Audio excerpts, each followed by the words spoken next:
Muy buenas tardes a todos, feliz fin de semana y bueno, en 2 días comienzo de una nueva semana, nos acercamos ya a fin de año.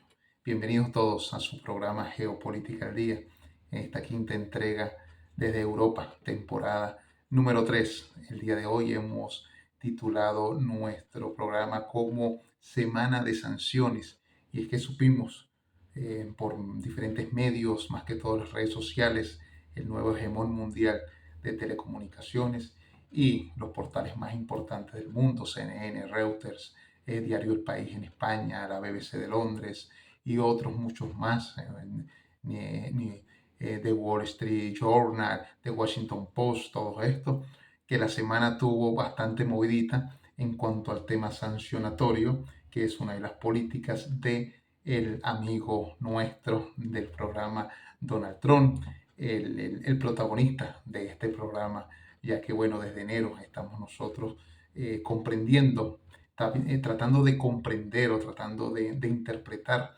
la política trumpista para este segundo periodo que comenzó tratando de cumplir lo que prometió, solo que por allí ha quedado a deber. En el caso de Ucrania, Rusia, recuerden que dijo que en apenas 2 días eso iba a estar solucionado si lo elegían presidente de los Estados Unidos de Norteamérica.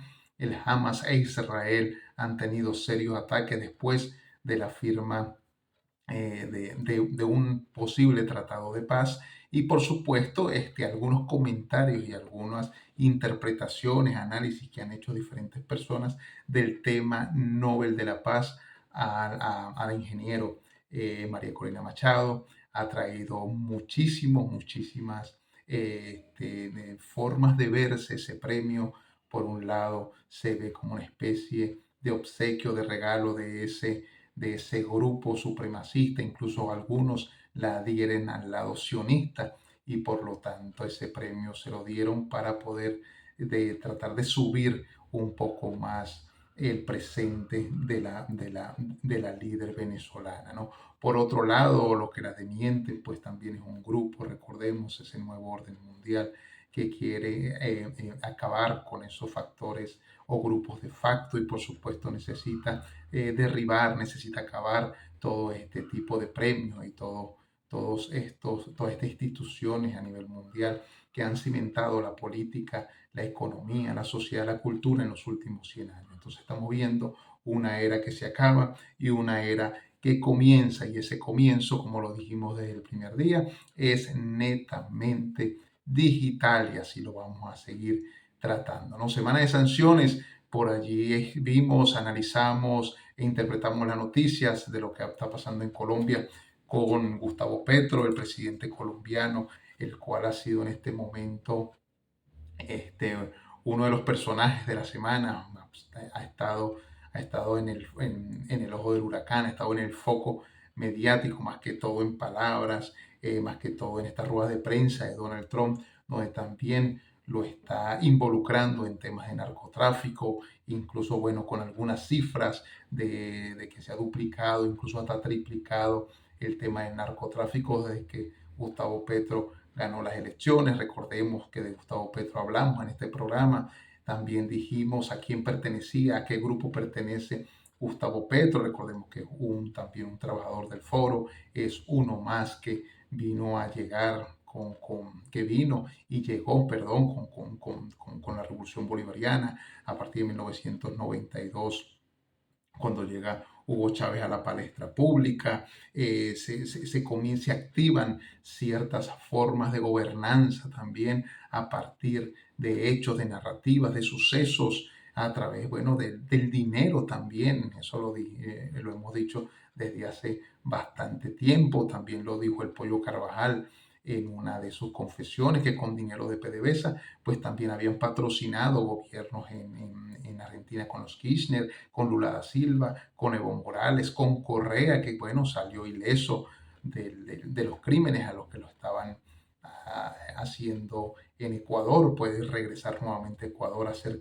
política, hacer campaña política, lo cual pone a temblar muchísimo a políticos de la derecha, más que todo de esta última derecha que ha ganado en Ecuador. Recordemos con Noboa, que también es un trabajador del sistema, un trabajador de este grupo hispano-sionista, digámoslo de esta forma, latino-sionista también podríamos decir, los franco-sionistas también están, los anglo-sionistas y por supuesto Noboa pertenece a este grupo. No fue sino hasta esta semana que se activa Donald Trump ahora a tratar de que el Pacífico también sea controlado por los Estados Unidos de Norteamérica para que la droga no pase de allí hacia otro, hacia su territorio, que al fin y al cabo es lo que está el hombre cuidando según la retórica, la narrativa, el discurso que ha propuesto en esta última semana, ¿no? Sanciones como las de Colombia, también estuvo Vladimir Putin en Rusia por parte de la Unión Europea, ya se cuentan 19 paquetes de sanciones al gigante ruso. También durante la semana estuvo nuevamente el tema arancelario, el tema fuerte entre China y los Estados Unidos, los dos grandes, los dos gigantes, los dos enormes países que controlan el mundo en este momento. Supimos el día jueves 23, escasamente 3, 4 de la tarde, que China y su moneda, que es el yen, pasó a ser la quinta moneda más importante del mundo, lo que en los planes chinos, pues por supuesto, también se está augurando que ya de aquí a 5 años puede estar entre las primeras tres del mundo, lo que es muy importante en los planes, en toda esta ruta de la seda que tanto hemos nosotros conversado en este tema de geopolítica al día, mantenerlos al día, como se dice, de algunos asuntos sumamente interesantes que surgen durante la semana. La noticia dice: Estados Unidos impone sanciones financieras al presidente de Colombia, quien Trump acusó de líder del narcotráfico. Y es que todo estaba simplemente en narrativa, en discurso de comunicadores, en periodistas desde hace muchísimos años, cuando el tema narcotráfico había asolado a Colombia en los años 90 y en esta última etapa presidentes de la derecha, por supuesto, presidentes que oscurecieron ese lado, ¿no? Que no sacaron cifras, que hablaron poco sobre el tema narcotráfico. Me refiero a Santos, a Uribe, me refiero también al penúltimo presidente de Colombia. Se me fue en este momento el nombre del presidente. Tuvieron un poco sellado el tema narcotráfico y por supuesto como aliados de los Estados Unidos de Norteamérica y como aliados también de ese proceso o mundo occidental, pues era parte del mismo trabajo, de la misma unión, de la misma alianza. Pues poco se puede decir de ese tema. Si está pasando con Novoa en Ecuador, no hay cifras, por supuesto, de todo el narcotráfico que sale desde la Amazonía ecuatoriana y que se traslada por el Pacífico y que entra a los Estados Unidos de Norteamérica de la forma más normal posible. Recordemos una cosa, que el negocio del narcotráfico es el negocio número uno del mundo, es el negocio que más le brinda dividendos a los Estados Unidos de Norteamérica. Por lo tanto, se pueden tapar algunas partes, pero siempre el negocio va a seguir venciendo, el negocio siempre va a estar a la diestra de los Estados Unidos porque de eso vive, para proteger a más o menos 350 millones de habitantes que están dentro de los Estados Unidos de Norteamérica, pues se debe también manejar cierta cantidad de dinero que por supuesto las empresas, todas las empresas, las multinacionales de la primera economía del mundo, según como ustedes la vean, puede apalancar. Desde la llegada de Petro, dice la noticia, la producción de cocaína en Colombia se ha disparado, aseguró el Departamento de Estado el día de ayer viernes. Petro ha calificado, porque también tiene defensa. Esta semana tuvo una entrevista bastante interesante, estuvimos viéndola, analizándola, y el hombre tuvo ciertos comportamientos que no son parte de un líder normal, ¿no? Pero es que Petro no es normal, no es un líder normal, es un hombre que fue criado distinto, que fue creado distinto, un hombre que en sus palabras, una de las cosas que advierte es que él sí conoce lo que es una guerra de Estado, él sí conoce lo que es una guerra en contra del narcotráfico, de la guerrilla a la que pertenece, de la FARC, del ELN y por supuesto del Estado colombiano en la persecución de esos grupos de izquierda en los años, después de los años 50, 60, 70 y desde que formó parte de su movimiento y luego desde el año 1992 haciendo política, tratando de llegar al gobierno colombiano. ¿Cómo lo logró? Muchos de los partidos políticos, varios de los partidos políticos del pacto histórico han hecho también así a esquivas ese tipo de declaración o ese tipo de denuncias que hizo los Estados Unidos el día de ayer. Petro ha calificado de ejecuciones extrajudiciales los ataques de Estados Unidos a narcolanchas en el Caribe y en el Pacífico. Recordemos que en este programa anteriormente se había dicho cuál es el fin, el objetivo, el sentido esencial de que los Estados Unidos estén en el Caribe, y esto es netamente geopolítico, es colocar la bota, es estar allí nuevamente en un territorio que ha perdido espacio con China, perdido espacio con Rusia, me refiero a Venezuela, me refiero a la actual Colombia, me refiero a Bolivia, que nuevamente vuelve a estar en las manos de la derecha, me refiero también a Argentina, que está en este momento en manos de la derecha y que hoy sale una noticia bastante importante porque luego de ser Argentina el país que más ha crecido económicamente en América Latina, tiene un riesgo bastante fuerte de inflación, ya que podría acentuarse en dos cifras la inflación argentina, el peso caer y por supuesto dispararse el valor del dólar, lo que vendría a sumar a una nueva crisis económica de Argentina, que contamos de las del 2001, en más de 5 crisis argentinas, la de Fernández, que fue la última que más pegó a la nación argentina. La Oficina de Control de Activos Extranjeros, la OFAC, del Departamento del Tesoro, ha incluido en su lista negra de antinarcóticos, conocida como lista Clinton, a Petro, a la primera dama Verónica Alcocer, a su hijo Nicolás Petro y al ministro de Interior Armando Benedetti. Esto solo por encimita vamos a tocar el tema de Colombia en este instante, porque es un tema muy amplio al cual, bueno, se merece un capítulo completo, un programa completo de Geopolítica al Día para poder analizar qué se dice, qué dicen las redes sociales, qué dicen los grupos de facto, que al final son los que gobiernan cada uno de los países y que Petro ha tratado de ir talando uno a uno y que eso se le ha hecho bastante difícil. Bastante difícil también se le hizo a Hugo Chávez en el año 2001, 2002, 2003 con el golpe de Estado mediático, con la crisis, se le hizo con la escasez, se le hizo con el desabastecimiento, se le hizo también con las sanciones y por supuesto que a todas fue derribando y paso a paso fue declinando a cada uno de los grupos de facto y para hacerse del poder total. No lo vio, por supuesto, hecho, pero en la actual Venezuela entendemos, comprendemos que hay un poder total, que hay un Estado total, que hay un Estado que controla absolutamente todo, hasta el más mínimo detalle de lo que hacen sus ciudadanos. Por lo tanto, ese mismo boceto, esa misma receta, ese mismo manual lo han aplicado, lo quisieron aplicar en Colombia.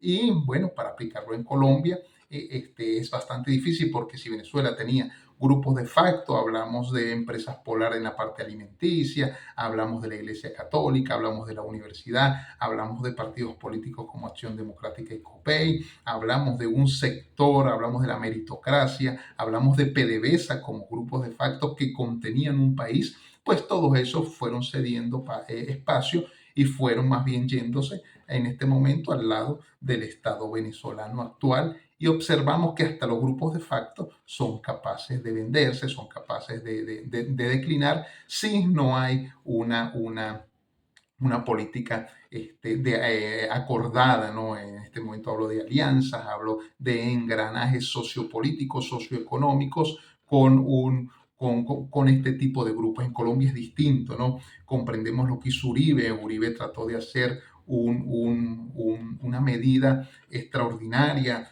oligarquizando no solamente Bogotá, sino desprendiendo desde Bogotá a diferentes zonas de Colombia o diferentes territorios en Colombia y haciendo que esa misma oligarquía gobernara diferentes sectores desde el plano político y económico que ustedes quieran decirme a mí, ¿no? Desde la agricultura hasta la venta de petróleo, hasta el turismo. Todo estuvo oligarquizado de una forma cuando él fue presidente de Colombia, cuando Santos fue presidente de Colombia y cuando Duque, que es el hombre, que es el nombre del presidente que se me había olvidado, estuvieron gobernando. En este momento, Petro no solamente se ha propuesto a declinar un poco esos grupos de facto y darle más poder al invisibilizado, tal cual la misma narrativa que tuvo Venezuela, Bolivia, Argentina, Brasil, el Paraguay, Uruguay también tuvo este tipo de razonamiento, Cuba, Nicaragua, y poco a poco pues se ha deslastrado un poco la política colombiana de esto, que no quiere vivir, por supuesto, porque las consecuencias, no vamos a hacer comparaciones en este momento políticas de los países, pero las consecuencias ya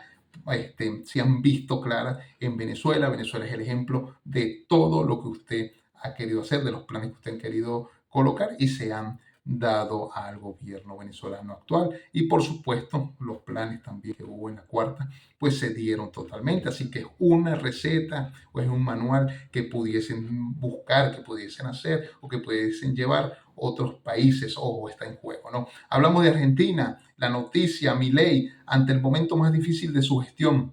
¿Qué está en juego en estas elecciones de mitad de mandato en Argentina? Leo, las boletas y las urnas ya están listas. Este domingo se vota en las elecciones legislativas de medio término en la Argentina y los ojos dentro y fuera del país, en especial los Estados Unidos de Donald Trump, están puestos en el resultado que puede obtener el gobierno de Milei.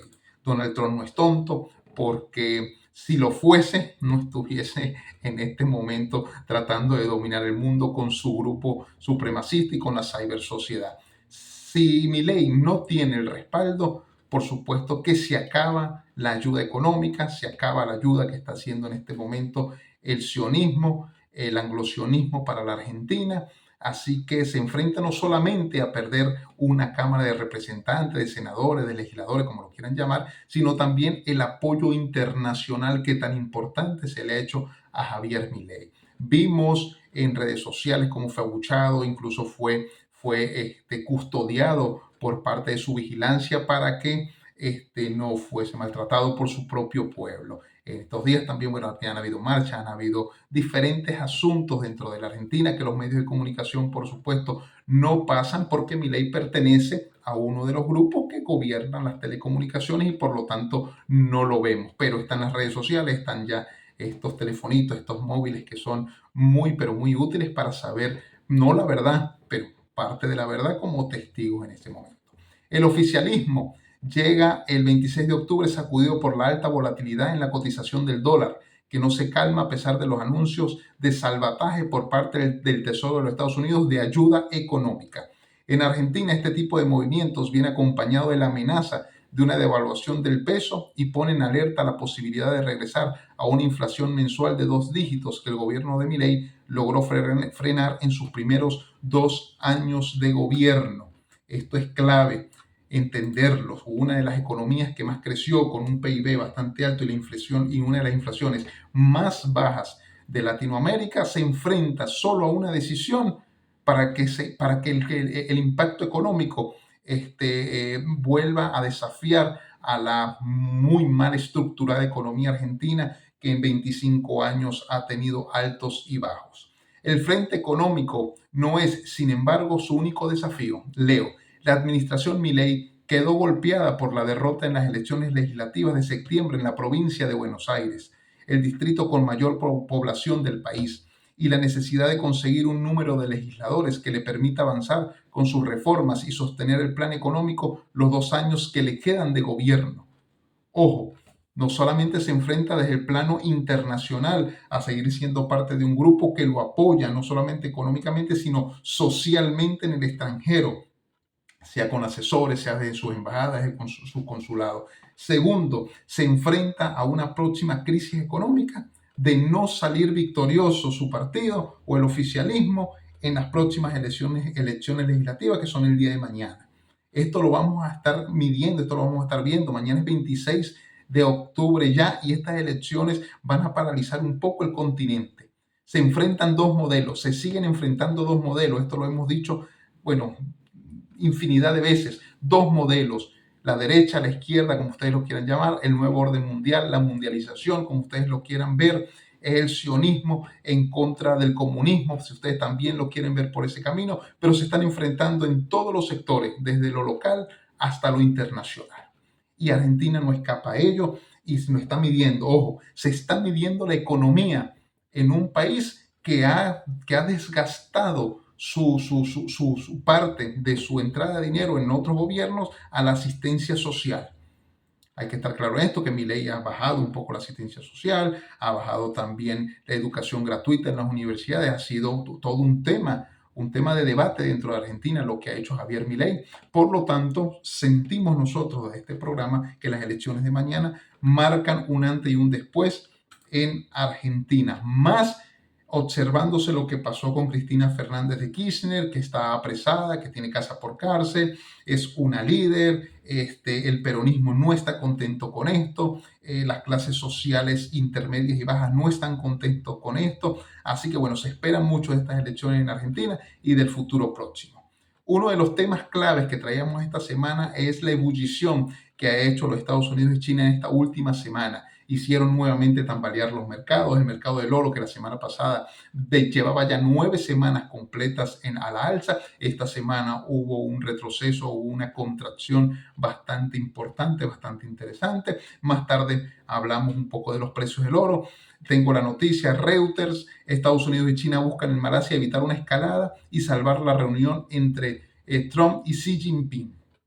Esto es muy importante, ¿no? Los máximos responsables económicos de Estados Unidos y China concluyeron el sábado, hoy mismo, esta noticia está caliente, concluyeron hoy su primer ciclo de conversaciones en Kuala Lumpur, que un portavoz del Tesoro calificó de muy constructivas. Las dos mayores economías del mundo buscan evitar una escalada de su guerra comercial y garantizar que la próxima semana haya una reunión entre el presidente estadounidense Donald Trump y el presidente chino Xi Jinping.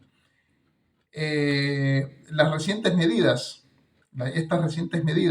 que también incluyen la ampliación de la lista negra de exportaciones estadounidenses a miles de empresas chinas, han interrumpido la delicada tregua comercial negociada por el secretario del Tesoro de Estados Unidos, Scott Bessent, el representante del comercio, Jamieson Green, y el viceprimer ministro chino, He Lifeng, en 4 reuniones desde el mes de mayo, que comenzaban un poco a aplacar ese tema odioso, ese tema grave, ese tema que nosotros habíamos hablado desde hace muchos días.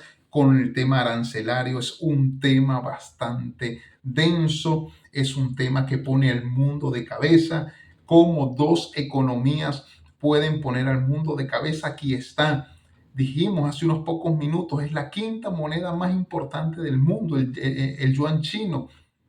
China ha sido este año el mayor comprador de petróleo y además el mayor comprador de oro. ¿Qué está pasando? ¿Qué se está ahorrando China? China encontró hasta hace poco una de las minas más grandes, una de las reservas más grandes de oro. A eso se está enfrentando China. China es el 60% de la mano de obra del mundo. China y sus rutas tienen una amplia red de inversión que pasa a los 5 continentes. Detener al gigante chino es casi imposible para los Estados Unidos.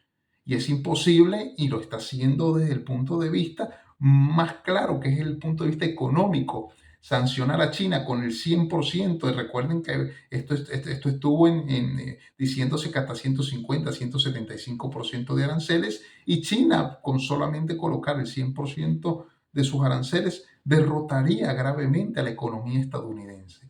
De eso estamos sumamente claros y eso es lo que trata el mundo y todos estos asesores, tanto chinos como estadounidenses, que no se llegue a esto. Esto también puede ser, bueno, una especie de pote de humo entre ellos dos para seguir gobernando ampliamente el mundo, ¿no? Recordemos que dentro de poco empieza diciembre. Bueno, en Venezuela ya comenzó. Venezuela es el único país del mundo que tiene 90 días de diciembre. Pero en el caso estadounidense, diciembre es un mes muy importante. El margen de juguetería es muy amplio y por supuesto que todo ese margen, toda la producción viene desde China, lo cual convendría un poco a aplacar, aligerar un poco a las perezas, limar un poco las asperezas entre China y Estados Unidos para que esto pueda ser real. El tercer tema sancionatorio de esta semana, por eso ubicamos que el tema sancionatorio fue clave esta semana, las sanciones de la Unión Europea contra Rusia. La Unión Europea ha impuesto sanciones a gran escala y sin precedentes contra Rusia. en respuesta a su agresión militar contra Ucrania. Ese es el objetivo claro que tiene la Unión Europea desde Bruselas. También se han impuesto sanciones en relación con violaciones de los derechos humanos y las amenazas híbridas. ¿Por qué imponer sanciones? Nos preguntamos. Uno, desde marzo del 2014, la Unión Europea viene imponiendo de manera progresiva medidas restrictivas a Rusia como respuesta a 1. La anexión ilegal de Crimea en 2014. 2. La invasión a gran escala de Ucrania en 2022. 3. La anexión ilegal de las regiones ucranianas de Donetsk, Luhansk, Zaporilla y Cherson en 2022. Hasta la fecha, se han adoptado 19 paquetes de sanciones. Las medidas están diseñadas para alcanzar el objetivo político de la Unión Europea de poner fin a la guerra de agresión de Rusia contra Ucrania, maximizando la presión contra Rusia, una especie de presión para que tome la decisión definitiva de acabar la guerra, tal cual como también lo quiere Donald Trump, y utilizando todas las herramientas de que dispone para reducir la capacidad de Rusia para librar su guerra de agresión ilegal.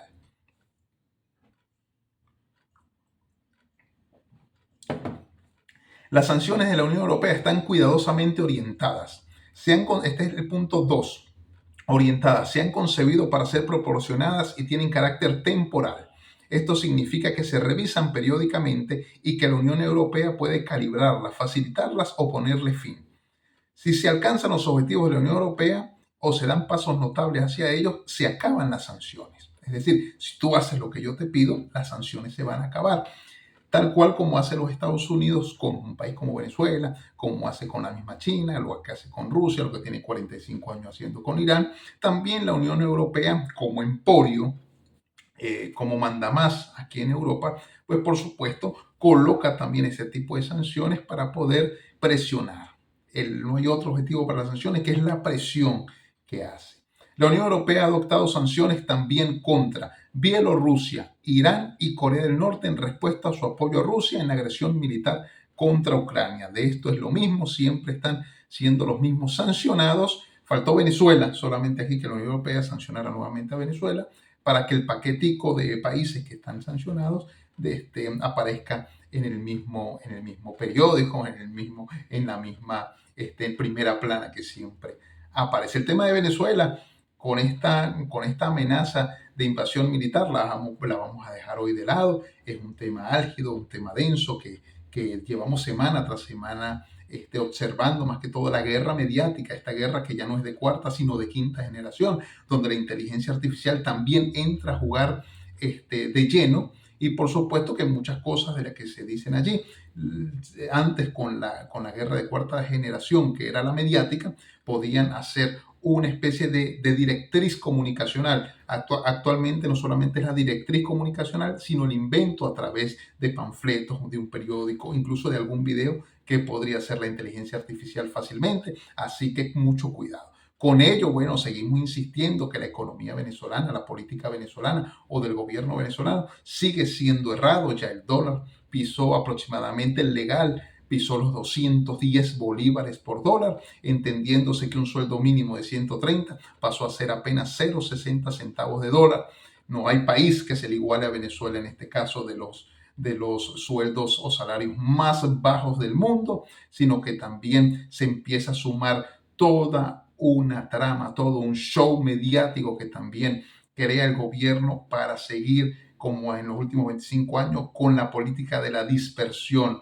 Cada 20, 30 días una información distinta para poder que no se hable del tema central, que es que los hospitales no tienen